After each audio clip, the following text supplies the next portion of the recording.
$7 for a gram of Blue Hawaiian, $8 for a gram of OG Kush. I'm Adrian Gobriel. Tonight, we're inside an illegal dispensary that's still operational somewhere in Toronto. Now, since we've been here, multiple clients have come in. They're picking from a variety of different marijuana products and strains. Now, ahead on City News, we're going to hear from one of the co-owners who explains why they're still open, even though they've had multiple warnings from Toronto police, and police have put the warnings out to the entire city. But first, we sit down with a dealer, a longtime player in the cannabis game, who tells us if you believe that the online legal marijuana government websites is going to curb the industry here in Toronto, the black market industry, think again. The government launched their website at midnight. Yeah. Are you afraid what that could do to your business? No. Why do I need to wait on the government? I can just call someone and they'll come bring it to where the party's at. I'm part of my friends over here. Could you bring the bud to here? They can't compete with that. That 24-hour service, the person that, they say that a lot of these things, that 90% of it is the journey, right? So there's that interpersonal reaction with people, when they come to get some. They're selling some strains of marijuana for $7-8 a gram. Yeah. Can you compete with those prices? Right now, you can get a pound of weed for $1,200.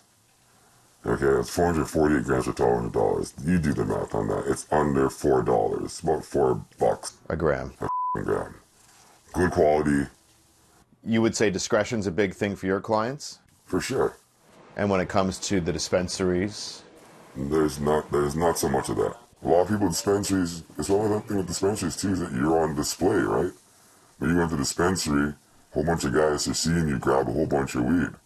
What's to say they will follow you afterwards, right? Security should be paramount. Security is also a concern as well for the people who run it and for the people who are buying. The people that run dispensaries that you know, are they closing down today? Are people staying open? What's the word that you're hearing on the street? They didn't care what happens, legal or non-legal legalization. You're just going to run the business, take the risk. None of my people in my new web dispensaries even thought about that. The risk is, there's tons of risk involved. People are getting stabbed and robbed and so forth, but they're still going to open because the money's just that good. The money's you guys are raking in lots of quid. The payoff is bigger than the risk and the fines. Way bigger. Kind of put things in perspective, illegal dispensaries like this one, if busted by police, could face up to $250,000 in fines. Same goes for the landlord. Ahead on City News, we're going to speak with one of the co-owners who explains why they're still open. We're also going to speak to another cannabis company that's opened up multiple retail locations in Toronto, but has yet to sell a gram of weed, and yet they still received a valuation of $550 million. I'm Adrian Gobriel. We're inside an operational illegal marijuana dispensary somewhere in Toronto. While we've been here this evening, multiple clients have been coming to pick from multiple different types of cannabis. Now, the owners here could face upwards of $250,000 in fines if busted, though one of the co-owners still agreed to speak with me tonight and tell us why they're still open for business. Lots of stores have closed down today. You haven't. Why? We're not afraid. We're here. Like I said, we're selling something that's legal. We're here for the people. Like I said, we're here to help as many people as we possibly can.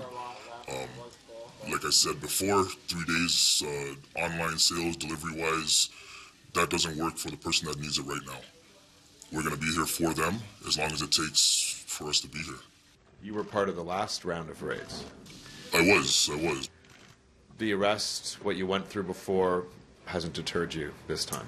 Has not. You're not convinced that the government's going to do a full, proper rollout of retail stores? I don't think so. I think they're going to try and monopolize as much as they possibly can, starting with the online sales. I mean, that's a joke. A lot of people are not going to be sitting there waiting for a UPS or a 3-day service to come and get their stuff when they need it now.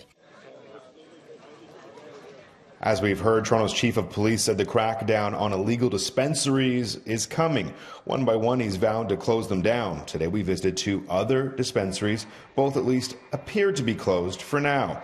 There's also big business that is angling for a piece of the retail pot pie. Tokyo Smoke has built a cannabis brand in Toronto without selling a single gram of weed. They have 5 stores in the city alone selling clothing, coffee, and cannabis accessories.